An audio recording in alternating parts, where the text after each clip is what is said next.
Bulgaria മുന്നേ Schengen ആയിരുന്നില്ല. ഇവിടെ പറയാനുള്ളൊരു കാര്യം, ജോർജിയ കഴിഞ്ഞ വർഷം യൂറോപ്യൻ യൂണിയന്റെ കാൻഡിഡേറ്റ് മെമ്പർ ആയിട്ടുണ്ടായിരുന്നു. ആ സമയത്ത് നിറയെ ഏടുകളാണ് യൂറോപ്പിൽ പഠിക്കാം, യൂറോപ്യൻ യൂണിയനിൽ പഠിക്കാം എന്നൊക്കെ പറഞ്ഞിട്ട്. അതായത് യൂറോപ്യൻ യൂണിയന്റെ കാൻഡിഡേറ്റ് മെമ്പർ എന്ന് പറഞ്ഞാൽ മോൾഡോവ, ഉക്രൈന്, പിന്നെ തുർക്കിയൊക്കെ ഒരുപാട് വർഷമായിട്ട് എന്ത് ചെയ്യാണ്, യൂറോപ്യൻ യൂണിയന്റെ കാൻഡിഡേറ്റ് മെമ്പറാണ്. തുർക്കി 1999 ഇവിടെ കഴിഞ്ഞൊരു പറഞ്ഞതാണ്, 25 വർഷമായി കാൻഡിഡേറ്റ് മെമ്പർ ആയിട്ട് ഇതുവരെ എന്ത് ചെയ്തിട്ടില്ല, യൂറോപ്യൻ യൂണിയനിൽ കയറിയിട്ടില്ല. ജോർജിയ അടുത്ത കൊല്ലം യൂറോപ്യൻ യൂണിയനിൽ കയറും, അല്ലെങ്കിൽ പഠിച്ചിറങ്ങുമ്പോഴത്തേക്ക് കയറുന്നൊക്കെ പ്രതീക്ഷിച്ചിട്ട് അഡ്മിഷൻ എടുക്കുകയാണ്. അത് ഒരു കാര്യമില്ല, അതൊക്കെ വെറും വാഗ്ദാനങ്ങൾ മാത്രമേ. അപ്പോൾ ആക്ച്വലി ഇപ്പോൾ ഞാൻ ചോദിക്കുന്നത്, ഇപ്പോൾ സ്വിറ്റ്സർലാൻഡിൽ പഠിക്കുന്നവരാണെങ്കിലും ഫ്രാൻസിൽ പഠിക്കുന്ന ആളാണെങ്കിലും ജർമ്മനിയിൽ പഠിക്കുന്ന MBBS ആണെങ്കിലും ബൾഗേറിയയിൽ പഠിക്കുന്ന MBBS ആണെങ്കിലും പഠിച്ച് കഴിഞ്ഞിട്ട് കിട്ടുന്ന വാല്യൂ സെയിം അല്ല.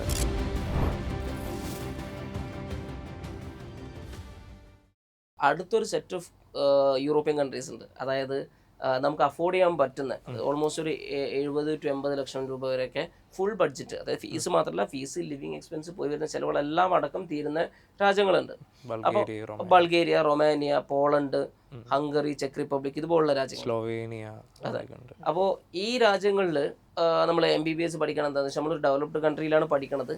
നമ്മൾ ജർമ്മനിയിൽ അല്ലെങ്കിൽ ഇറ്റലിയിൽ പഠിക്കുന്ന എല്ലാ ബെനിഫിറ്റുകളും ഇവിടെ ഉണ്ട്. യൂറോപ്യൻ യൂണിയൻ ആണ്, ഷെങ്കൻ ആണ്. ഇപ്പം ബൾഗേറിയ മുന്നേ ഷെങ്കൻ ആയിരുന്നില്ല, പക്ഷെ ഈ ഒരു ഏപ്രിലിൽ 2024 ഏപ്രിലിൽ ഷെങ്കൻ ആയി മാറി. ഷെങ്കൻ എന്ന് പറഞ്ഞു കഴിഞ്ഞാൽ ഷെങ്കൻ ഒരു മൊബിലിറ്റി ഏരിയ ആണ്. അതായത് ഷെങ്കനിൽ പഠിക്കുന്ന ആൾക്കാർക്ക് അല്ലെങ്കിൽ ഷെങ്കനിൽ വർക്ക് ചെയ്യുന്ന ആൾക്കാർക്ക് മറ്റു ഷെങ്കൻ കൺട്രികളിൽ വിതൗട്ട് വിസ നമുക്ക് ട്രാവൽ ചെയ്യാൻ പറ്റും. സെയിം വിസ വെച്ചിട്ട്, ഒരു രാജ്യത്തിൻ്റെ വിസ വെച്ചിട്ട് ബാക്കിയുള്ള അത് വർക്ക് ചെയ്യാനും പറ്റും, പഠിക്കാനും പറ്റും. പഠിക്കാനല്ല, പഠിക്കുന്ന സമയത്ത് നമുക്ക് ട്രാവൽ ചെയ്യാനും വർക്ക് ചെയ്യാനൊക്കെ പറ്റും എന്നുള്ളൊരു ബെനിഫിറ്റ് ഉണ്ട്. അപ്പോൾ ബൾഗേറിയയും റൊമാനിയയും ഈ 2024 ഏപ്രിലിൽ ഷെങ്കനിലേക്ക് മാറി. ഇവിടെ പറയാനുള്ളൊരു കാര്യം, ജോർജിയ കഴിഞ്ഞ വർഷം യൂറോപ്യൻ യൂണിയന്റെ കാൻഡിഡേറ്റ് മെമ്പർ ആയിട്ടുണ്ടായിരുന്നു. ആ സമയത്ത് നിറയെ ഏടുകളാണ് യൂറോപ്പിൽ പഠിക്കാം, യൂറോപ്യൻ യൂണിയനിൽ പഠിക്കാം എന്നൊക്കെ പറഞ്ഞിട്ട്. അതായത് യൂറോപ്യൻ യൂണിയന്റെ കാൻഡിഡേറ്റ് മെമ്പർ എന്ന് പറഞ്ഞാൽ മോൾഡോവ, ഉക്രൈന്, പിന്നെ തുർക്കിയൊക്കെ ഒരുപാട് വർഷമായിട്ട് എന്ത് ചെയ്യാണ്, യൂറോപ്യൻ യൂണിയന്റെ കാൻഡിഡേറ്റ് മെമ്പറാണ്. ആക്ച്വലി യൂറോപ്യൻ യൂണിയനിലുള്ള കൺട്രീസും യൂറോപ്യൻ യൂണിയനിൽ ഇല്ലാത്ത കൺട്രീസും തമ്മിലുള്ള ഡിഫറൻസ് എന്ന് വെച്ച് കഴിഞ്ഞാൽ, യൂറോപ്യൻ യൂണിയനിലുള്ള കൺട്രീസിൽ നമ്മൾ പഠിച്ച് കഴിഞ്ഞിട്ട് വർക്ക് ചെയ്യാൻ പോവുകയാണെന്നുണ്ടെങ്കിൽ നമുക്ക് ആ രാജ്യത്തെ രജിസ്ട്രേഷൻ എക്സാംസ് എഴുതേണ്ട ആവശ്യമില്ല. അതർ യൂറോപ്യൻ കൺട്രീസിലോട്ട് പോകുമ്പോൾ റിലേറ്റീവ്ലി നമുക്ക് കുറച്ചും കൂടി കമ്പാരിറ്റീവ്ലി ഈസിയാണ്. ഇപ്പോൾ ഒരു എക്സാമ്പിൾ പറയുകയാണെന്നുണ്ടെങ്കിൽ, ജോർജിയയിൽ പഠിച്ച ഒരു സ്റ്റുഡൻറ്റ് ജർമ്മനി അല്ലെങ്കിൽ സ്പെയിനിൽ സെറ്റിൽ ആവാൻ അല്ലെങ്കിൽ UK സെറ്റിൽ ആവാൻ ആഗ്രഹിക്കുകയാണെന്നുണ്ടെങ്കിൽ അവർ ആക്ച്വലി അവിടുത്തെ സ്റ്റേറ്റ് രജിസ്ട്രേഷൻ എക്സാമും, അതായത് രജിസ്ട്രേഷൻ കിട്ടാനുള്ള ലൈസൻസ് എക്സാമും ക്ലിയർ ചെയ്യണം, ആൻഡ് ലാംഗ്വേജും ക്ലിയർ ചെയ്യണം. ബട്ട് യൂറോപ്യൻ യൂണിയനിലുള്ള കൺട്രീസിൽ പഠിച്ചാൽ, അതായത് റൊമേനിയ, ബൾഗേറിയയിൽ പഠിച്ചാൽ, ഇവർ ഈ ജർമ്മനി, UK ഇങ്ങനത്തെ കൺട്രിയിൽ സെറ്റിൽ ചെയ്യണമെന്നുണ്ടെങ്കിൽ ലാംഗ്വേജ് മാത്രം കവർ ചെയ്താൽ മതി, മറ്റേ എക്സാം എഴുതാണ്ട് നേരിട്ട് പോകാം. റിയാസ്ക്ക് നേരത്തെ പറഞ്ഞത് ജോർജിയ, മോൾഡോവ ഇതൊക്കെ യൂറോപ്യൻ യൂണിയൻ ആക്കിയിട്ട്, അതായത് തുർക്കി 1999 ഇവിടെ കഴിഞ്ഞൊരു പറഞ്ഞതാണ്, അതായത് 25 വർഷമായി കാൻഡിഡേറ്റ് മെമ്പർ ആയിട്ട് തുർക്കി. അപ്പോൾ ഇതുവരെ എന്ത് ചെയ്തിട്ടില്ല, യൂറോപ്യൻ യൂണിയനിൽ കയറിയിട്ടില്ല. അതായത് യൂറോപ്യൻ യൂണിയനിലേക്ക് ലാസ്റ്റ് ഏഡ് ആവുന്നത് ക്രൊയേഷ്യയാണ് 2013. അതായത് ഇപ്പോൾ ഒരു 10-12 കൊല്ലം മുന്നേ. അതിന് മുന്നേ എന്താണെന്ന് വെച്ചാൽ ബൾഗേറിയ, റൊമാനിയ എഴുതിയത് 2007. അപ്പോൾ അതായത് അത്രയും സമയം എടുത്തിട്ടാണ് ഓരോ കൺട്രീസ് ഇടുന്നത്. ഇപ്പൊ തുർക്കി ഞാൻ പറഞ്ഞ 25 കൊല്ലമായി ഇതില്. അപ്പൊ ആരെങ്കിലും ഈ അടുത്ത് യൂറോപ്യൻ യൂണിയനിൽ ജോർജിയ കയറും, മോൾഡോവ കയറും, അടുത്ത കൊല്ലം യൂറോപ്യൻ യൂണിയനിലേക്ക് കയറും, അല്ലെങ്കിൽ പഠിച്ചിറങ്ങുമ്പോഴത്തേക്ക് കയറുന്നൊക്കെ പ്രതീക്ഷിച്ചിട്ട് അഡ്മിഷൻ എടുക്കുകയാണ്. അത് ഒരു കാര്യമില്ല, അതൊക്കെ വെറും വാഗ്ദാനങ്ങൾ മാത്രമേ. അപ്പോൾ അതിൽ പറഞ്ഞ കാറ്റഗറി നമ്മൾ നേരത്തെ സംസാരിച്ച പോലെ ബൾഗേറിയ, റൊമേനിയ അവിടെ പഠിക്കുമ്പം ഈ ഒരു എക്സാം എഴുതാണ്ട് നേരെ പോയി വർക്ക് ചെയ്യാന്നുള്ളത് കിട്ടി. അപ്പോൾ ആക്ച്വലി ഇപ്പം ഞാൻ ചോദിക്കുന്നത്, ഇപ്പോൾ സ്വിറ്റ്സർലാൻഡിൽ പഠിക്കുന്നവരാണെങ്കിലും ഫ്രാൻസിൽ പഠിക്കുന്ന ആളാണെങ്കിലും ജർമ്മനിയിൽ പഠിക്കുന്ന MBBS ആണെങ്കിലും ബൾഗേറിയയിൽ പഠിക്കുന്ന MBBS ആണെങ്കിലും പഠിച്ച് കഴിഞ്ഞിട്ട് കിട്ടുന്ന വാല്യൂ സെയിം അല്ല. അതായത് യൂറോപ്യൻ യൂണിയൻ്റെ എവിടെയും വർക്ക് ചെയ്യാമെന്നുള്ളതാണ്. 27 രാജ്യങ്ങളിൽ എവിടെയും നമുക്ക് എന്ത് ചെയ്യാം, പോയിട്ട് വർക്ക് ചെയ്യാൻ പറ്റും വിത്തൗട്ട് ലൈസൻസ് ചെയ്യാം. ഓരോന്നിൻ്റെ ലാംഗ്വേജ് എക്സാം ഉണ്ടാവും, ലാംഗ്വേജ് എക്സാം ക്ലിയർ ചെയ്തിട്ട് നമുക്ക് പോയി വർക്ക് ചെയ്യാം. അവിടെ ഈ ക്ലിനിക്കൽ സ്പെക്ട്രം നല്ലപോലെ ഹെൽപ്പ് ചെയ്യില്ലേ? അതായത് ഓൾമോസ്റ്റ് സെയിം ഡിസീസ് സ്പെക്ട്രം ആയിരിക്കും യൂറോപ്പല്ല. അതിപ്പോൾ ജോർജിയയും ഓൾമോസ്റ്റ്, ഇപ്പോൾ മോൾഡോവ ഒക്കെ ആണെങ്കിൽ ഓൾമോസ്റ്റ് സിമിലർ തന്നെയാണ്. അപ്പോൾ നോക്കുകയാണെങ്കിൽ ഓൾമോസ്റ്റ് ഡിസീസ് സ്പെക്ട്രം സെയിം ആണ് എന്നുള്ളൊരു ബെനിഫിറ്റ് ഉണ്ട്. അതേപോലെ തന്നെ ഇപ്പം എന്തുകൊണ്ടാണ് യൂറോപ്യൻ യൂണിയനിലുള്ള കൺട്രീസ് പഠിച്ചിട്ട് ഫുൾ രജിസ്ട്രേഷൻ ആണ്. ഡിസീസ് സ്പെക്ട്രം എന്ന് പറയുമ്പോൾ അതായത് ഓൾമോസ്റ്റ് അവിടെയുള്ള ഡിസീസുകൾ, ഇപ്പം ഇന്ത്യയിലുള്ളതാണ് മലേറിയ, ഡെങ്കു ഇതുപോലുള്ള ടോപ്പിക്കൽ ഡിസീസുകൾ. അപ്പോൾ ഈ ഡിസീസുകൾ മറ്റുള്ള പല രാജ്യങ്ങളിലേക്ക് എത്തുന്ന സമയത്ത് അവിടെ വ്യത്യാസമുണ്ട്. അപ്പോൾ ഈ ഒരു പിന്നെ അതേപോലെ തന്നെ മെഡിക്കൽ സ്ട്രക്ചർ വ്യത്യാസമുണ്ട്, ഹോസ്പിറ്റലിന്റെ സ്ട്രക്ചർ, രോഗികളെ ട്രീറ്റ് ചെയ്യുന്ന രീതികൾ വ്യത്യാസമുണ്ട്. അതെ, എല്ലാ കാര്യത്തിലും വ്യത്യാസമുണ്ട്. അതായത് മെഡിക്കൽ സിസ്റ്റം എന്ന് പറഞ്ഞു കഴിഞ്ഞാൽ ഓരോ രാജ്യത്തിനും വ്യത്യാസമുണ്ട്. അപ്പോൾ ഈ രാജ്യങ്ങൾ ഒരു കോമൺ സ്ട്രക്ചറിലുണ്ട് അവിടെ പഠിക്കുന്നുണ്ട്, ആ രാജ്യങ്ങളിലേക്ക് വർക്ക് ചെയ്യാൻ ബെനിഫിറ്റ് മനസ്സിലായി. അപ്പം ആക്ച്വലി ഞാൻ ചോദിക്കട്ടെ, ഇപ്പോൾ ഇന്ത്യയിൽ നിന്ന് പഠിച്ചിറങ്ങിയിട്ടുള്ള ഒരു സ്റ്റുഡൻറ്റ് യൂറോപ്പിൽ സെറ്റിൽ ആവാൻ പോവുകയാണ്. ഞാൻ നേരത്തെ പറഞ്ഞ ബൾഗേറിയയിൽ നിന്ന് ഇവിടുന്ന് പഠിച്ച ഒരു സ്റ്റുഡൻറ്റ് യൂറോപ്യൻ ഡെവലപ്ഡ് കൺട്രി സെറ്റിൽ ആവുകയാണെങ്കിൽ പ്രയോറിറ്റി ആർക്കായിരിക്കും? കൂടുതൽ അഡാപ്റ്റ് ചെയ്യാൻ ഈസി ആർക്കായിരിക്കും? ഈസി ഓഫ് കോഴ്സ് യൂറോപ്പിൽ പഠിച്ച ആൾക്കാർക്കല്ല. കാരണം സെയിം കൾച്ചറിൽ അവർ വളർന്നു, ആ സാധനം കണ്ട്. ഇപ്പം ബൾഗേറിയ പഠിച്ച കുട്ടികൾ മറ്റ് യൂറോപ്യൻ കൺട്രിയിൽ പോകേണ്ട, ബൾഗേറിയ തന്നെ വർക്ക് ചെയ്യാൻ ബൾഗേറിയൻ ലാംഗ്വേജ് അറിയാമെന്നുണ്ടെങ്കിൽ ഓൾമോസ്റ്റ് ഒരു 1.1 lakh to 1.5 lakh സാലറിയിൽ ബൾഗേറിയ തന്നെ വർക്ക് ചെയ്യാം. ഇന്ത്യയിൽ നമുക്കിപ്പം MBBS കഴിഞ്ഞ ഡോക്ടേഴ്സിന് 50,000 ഒക്കെയാണ് കിട്ടുന്നത്, 50 to 70,000 ആണ്. അവിടെ 1 lakh to 1.5 lakh കിട്ടുന്നുണ്ടെങ്കിൽ ഫാർ ബെറ്റർ ആയിട്ടുള്ള ഓപ്ഷനാണ് അവിടെ തന്നെ. നമ്മൾ വർക്ക് ചെയ്യുന്ന സമയത്താണെങ്കിൽ പോലും ഒരു 40 വരുന്നുള്ളൂ പഠിക്കുന്നത്.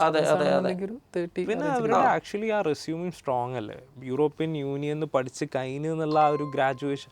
അതെ, അതായത് ഇപ്പൊ നോക്കുകയാണെങ്കിൽ FMGയുടെ റിസൾട്ട് നമ്മൾ എടുത്തു നോക്കിക്കഴിഞ്ഞാൽ ഇപ്പൊ 2024 വരെയുള്ള FMGയുടെ റിസൾട്ട് എടുത്തു നോക്കുക. അതിൽ ബൾഗേറിയയിൽ ഇത്രയും കുട്ടികൾ പോകുന്നില്ല ഓരോ വർഷവും, ഇത്രയും കുട്ടികൾ പാസ് ഔട്ട് ആവുന്നുണ്ട്. എത്ര കുട്ടികൾ FMG എഴുതുന്നുണ്ട്, പാസ് ആവുന്ന എടുക്കട്ടെ, എഴുതുന്നുണ്ട് എന്ന് നോക്കിക്കഴിഞ്ഞാൽ 4-5 കുട്ടികൾ, അതായത് 10-30 കുട്ടികൾ പോകുന്നതിൽ 4-5. അതെ, എഴുതി നോക്കുന്നത് ഇപ്പൊ ലാസ്റ്റ് നമ്മളെ കുട്ടികൾ വന്ന് ജസ്റ്റ് എഴുതിയിട്ട് പിന്നെയും പോവാണ്. അതായത് ഇപ്പം ലാസ്റ്റ് പോയ നമ്മൾ യൂട്യൂബിൽ ഇന്റർവ്യൂ ഇട്ടുണ്ട്.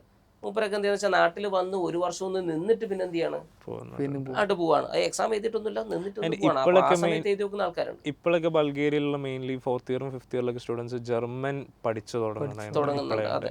ചില ആൾക്കാർ ബൾഗേറിയയിൽ തന്നെ വർക്ക് ചെയ്തിട്ട് പറഞ്ഞ നേരത്തെ സാലറിയിൽ തന്നെ വർക്ക് ചെയ്തിട്ട് ആ ജർമ്മൻ പഠിച്ചിട്ട് മാറിയ ആൾക്കാരുണ്ട്. അതായത് നമ്മളെന്താ വെച്ചാൽ ആ ഒരു സെറ്റ് നമ്മളിപ്പോൾ ആദ്യം പറഞ്ഞ പോലെ US UK പോലെ തന്നെ വേറൊരു സെറ്റാണ് ഈ ഒരു ബൾഗേറിയ, പോളണ്ട്, റൊമാനിയ. ഇപ്പം ബൾഗേറിയയിൽ നോക്കുകയാണെങ്കിൽ 8,500 euro മുതൽ 9,000 euro വരെ ഫീസുള്ള യൂണിവേഴ്സിറ്റിയിൽ. ഇപ്പോൾ പ്ലവനിലാണെങ്കിൽ 8,500 euro ആണ്. അതേസമയത്ത് വർണ്ണക്ക് 9,000 euro വരെ ഉള്ളുണ്ട്. ഇപ്പം പോളണ്ടൊക്കെയാണ് 12,500 euro. കുറച്ചുകൂടി കൂടും. കുറച്ചുകൂടി ഒന്ന് കൂടും. ഇപ്പോൾ ഈ ടോട്ടൽ ബഡ്ജറ്റ് പറഞ്ഞത് 75 to 80 എന്നല്ല, 70 to 75. കാരണം റൊമാനിയയും കൂടെ വരുന്നുണ്ടല്ലോ. റൊമാനിയയിൽ ചില യൂണിവേഴ്സിറ്റികളുണ്ട്, അതായത് 6,000 USD ഒക്കെ ഉള്ള യൂണിവേഴ്സിറ്റി. പക്ഷെ ഇതിന്റെ പ്രശ്നം എന്താ വെച്ച് കഴിഞ്ഞാൽ അഡ്മിഷൻ കിട്ടാൻ നല്ല ടഫാണ്. ഭൂരിഭാഗം കുട്ടികൾക്ക് എന്ത് ചെയ്യും, 90% നമുക്ക് കഴിഞ്ഞ പ്രാവശ്യം ഒരിക്കലും ഗസ് ചെയ്യാൻ പറ്റില്ല. പക്ഷെ നമുക്ക് കഴിഞ്ഞ പ്രാവശ്യം മിനിമം പറയുന്നുണ്ട്. നമ്മുടെ പോയിട്ടുള്ള കറക്റ്റ് ആ ഒരു ഫിൽട്രേഷൻ കറക്റ്റ് ചെയ്തതുകൊണ്ട് കഴിഞ്ഞ കിട്ടിയിട്ടുണ്ട്. അതായത് നമ്മുടെ സ്റ്റുഡൻസിന് എല്ലാവരും അഡ്മിഷൻ കിട്ടിയെന്താന്ന് വെച്ചാൽ അവിടുത്തെ ക്രൈറ്റീരിയകൾ കറക്റ്റ് നോക്കി നമ്മൾ ആ സ്റ്റുഡൻസിന്, ആ സെറ്റിലുള്ള സ്റ്റുഡൻസിന് മാത്രമേ കൊടുത്തിട്ടുള്ളൂ. ഒരുപാട് കുട്ടികൾ ചോദിച്ചിട്ടുണ്ടായിരുന്നു, പക്ഷെ കൊടുത്തിട്ട് ആർക്കും, അതായത് നിങ്ങളിത് എടുക്കേണ്ട, നിങ്ങൾക്ക് ഇതിൽ കിട്ടൂല എന്നുള്ള രീതിയിൽ നമ്മൾ എന്താ വെച്ചാൽ ആ സെറ്റ് ഓഫ് സ്റ്റുഡൻസിന് മാത്രം കൊടുത്തുകൊണ്ടാണ് അവർക്ക് അഡ്മിഷൻ കിട്ടിയേക്കുന്നത്. അപ്പോൾ ഈ ഒരു സെറ്റ് കാറ്റഗറിയാണ് രണ്ടാമത്തത്. ഈ കാര്യം പറയുമ്പോൾ ഇത് നല്ലോണം ഇപ്പം നമ്മൾ യൂണിവേഴ്സിറ്റി സെലക്ട് ചെയ്യുമ്പോൾ ഇങ്ങനത്തെ കാര്യങ്ങളൊക്കെ നല്ലോണം നോക്കിയിട്ട് സെലക്ട് ചെയ്യാൻ പാടുള്ളൂ. കാരണം കഴിഞ്ഞ വർഷം നമുക്കൊന്ന് ഒരുപാട് സ്റ്റുഡൻസ് ഉണ്ട് ലാസ്റ്റിലോട്ട് അവർ സെലക്ട് ചെയ്ത യൂണിവേഴ്സിറ്റി ചെയ്യാൻ പറ്റാതെ ഡ്രോപ്പ് ചെയ്ത് അപ്പോഴത്തേന് ബാക്കിയുള്ള യൂണിവേഴ്സിറ്റീസ് ഒക്കെ ക്ലോസ് ആയി കിട്ടുന്ന യൂണിവേഴ്സിറ്റിയിലോട്ട് പോയിട്ട് അടുത്ത കാറ്റഗറിയിലേക്ക് പോകുന്ന സമയത്ത് പറയാനുള്ള സാധനമാണ്. ഇപ്പം ഇതിൽ നേരത്തെ പറഞ്ഞ പോലെ ഇപ്പം രണ്ടാമത്തെ കാറ്റഗറി ആണ് ഈ യൂറോപ്യൻ യൂണിയനിലുള്ള ബൾഗേറിയ, റൊമേനിയ, പോളണ്ട് ഇങ്ങനത്തെ കൺട്രീസ്. അഫോർഡബിൾ ആയിട്ടുള്ള യൂറോപ്യൻ യൂണിയനിൽ, അതായത് ആ ഒരു ബഡ്ജറ്റ് നിങ്ങൾക്ക് അഫോർഡബിൾ ആണ്, പുറത്ത് സെറ്റിൽ ചെയ്യാൻ മാത്രമാണ് നിങ്ങൾ ആഗ്രഹിക്കണമെന്നുണ്ടെങ്കിൽ വേറെ ഒന്നും നോക്കണ്ട, ബൾഗേറിയ, റൊമേനിയ ഇതുപോലുള്ള കൺട്രീസ് certainly നോക്കാൻ പറ്റും. വേണമെങ്കിൽ ഈ ബഡ്ജറ്റ് ഒന്ന് ബ്രേക്ക് ഡൗൺ ചെയ്യുകയാണെങ്കിൽ 75 lakh എന്ന് പറയുന്നത് ഇപ്പോൾ ബൾഗേറിയയിൽ നാട്ടിലുള്ള ഏകദേശം ഒരു 8 lakh ആണ് പെർ ഇയർ ട്യൂഷൻ ഫീ വരുന്നത്. 6 വർഷത്തേക്ക് 8 into 6 48 lakhs വരും. പിന്നെ വരുന്നത് ലിവിങ് എക്സ്പെൻസ് ആണ്, അറൗണ്ട് ഒരു 35,000 ഒരു മാസം നിൽക്കാൻ വേണം. അതൊരു കൊല്ലത്തേക്ക് നോക്കുമ്പോൾ 4 to 5 lakhs വരും. 6 വർഷത്തേക്ക് ഒരു 24 ലക്ഷം വരും. അപ്പോൾ ഈ 48 24 70 to 75 എന്നുള്ള രീതിയിൽ ത്രൂ ഔട്ട് കാണാറില്ല. അതെ, അപ്പോൾ ശരിക്കും നമ്മളിപ്പോൾ പറഞ്ഞ ബഡ്ജറ്റ് എന്ന് പറഞ്ഞത് സബ്ജക്റ്റീവാണ്. കാരണം എന്താ വെച്ച് കഴിഞ്ഞാൽ നമുക്ക് ഒരിക്കലും എല്ലാവർക്കും ഇതേ ബഡ്ജറ്റ്, ഇപ്പം പുറത്തുനിന്ന് ഫുഡ് കഴിക്കുന്ന ആൾക്കാരാണ്, കൂടുതൽ ഫുഡ് കഴിക്കുന്ന ആൾക്കാരാണ്, ചെറിയ വ്യത്യാസം ഉണ്ടാവും. അതിൽ ഫുള്ളി കുക്ക് ചെയ്യുന്ന ആൾക്കാരാണ് അതിൽ കുറയും. അതിനനുസരിച്ച് എല്ലാവർക്കും കോമൺലി വരുന്നത് ഇങ്ങനെയാണ്. അപ്പോൾ മെയിൻലി ഈ ഒരു കാറ്റഗറിയിൽ പറഞ്ഞ പോലെ ബഡ്ജറ്റ് ഈ ഒരു റേഞ്ചിലാണ് വരുന്നത്. യൂറോപ്യൻ യൂണിയനിൽ പഠിച്ചു കഴിഞ്ഞാൽ അവിടെ തന്നെ വർക്ക് ചെയ്യാൻ വേറെ എക്സാമോ ഇതൊന്നും എഴുതണ്ട, ക്ലിനിക്കൽ സ്പെക്ട്രം സെയിം ആണ്. പിന്നെ പഠിച്ച് കഴിഞ്ഞിട്ടുള്ള ആ ഒരു ഡിഗ്രി യൂറോപ്യൻ യൂണിയനിൽ നിന്ന് ഗ്രാജുവേറ്റ് ചെയ്ത് എന്നുള്ള ആ ഒരു ഡിഗ്രി ത്രൂ ഔട്ട് ലൈഫിൽ നല്ലപോലെ വർത്താവും. പല രാജ്യത്ത് പോയിട്ട് വർക്ക് ചെയ്യുകയാണെന്നുണ്ടെങ്കിൽ കരിയർ ഓപ്പർച്യൂണിറ്റീസും കൂടുതൽ നല്ല രീതിയിൽ കൂടും. സോ ആ ബഡ്ജറ്റ് ഇനഫ് ആണെന്നുണ്ടെങ്കിൽ ഓഫ് കോഴ്സ് നിങ്ങൾ പുറത്ത് സെറ്റിലേക്ക് ആഗ്രഹിക്കുകയാണെങ്കിൽ പ്രൈവറ്റ് ചൂസ് ചെയ്യുന്നതിനെക്കാട്ടിയും എത്ര വർത്ത് ബൾഗേറിയ പോലുള്ള കൺട്രിയിൽ യൂറോപ്യൻ ഓഫ് കോഴ്സ് MBBS പഠിക്കുന്നത് തന്നെയായിരിക്കും. ശരിക്കും ഉക്രൈൻ വാർ ഉണ്ടായതും ഈ ജോർജിയയും ഇതുപോലുള്ള രാജ്യങ്ങൾക്ക് ഒരു ബെനിഫിറ്റ് ആയിട്ടുണ്ട്. കാരണം എന്താ വെച്ച് കഴിഞ്ഞാൽ ഉക്രൈൻ വാർ കഴിഞ്ഞ സമയത്ത് ബൾക്കായിട്ട് കുട്ടികൾ ട്രാൻസ്ഫർ എടുത്തത് ജോർജിയയിലേക്കും അതുപോലെ തന്നെ ഉസ്ബെക്കിസ്ഥാനിലേക്കൊക്കെയാണ്. അപ്പോൾ ആ ഒരു കാര്യം കൂടെ ഉണ്ട്. കാരണം ഏറ്റവും കൂടുതൽ ഇന്ത്യൻ സ്റ്റുഡൻസ് പഠിച്ചുകൊണ്ടിരുന്ന രാജ്യം ഉക്രൈനായിരുന്നു. അപ്പോൾ ഇത്രയും കുട്ടികൾ ട്രാൻസ്ഫർ എടുത്തത് എന്താണ് യുക്രൈൻ സെലക്ട് ചെയ്യാനുള്ള ഉക്രൈൻ ബഡ്ജറ്റ് ഭയങ്കര എഫക്റ്റീവ്.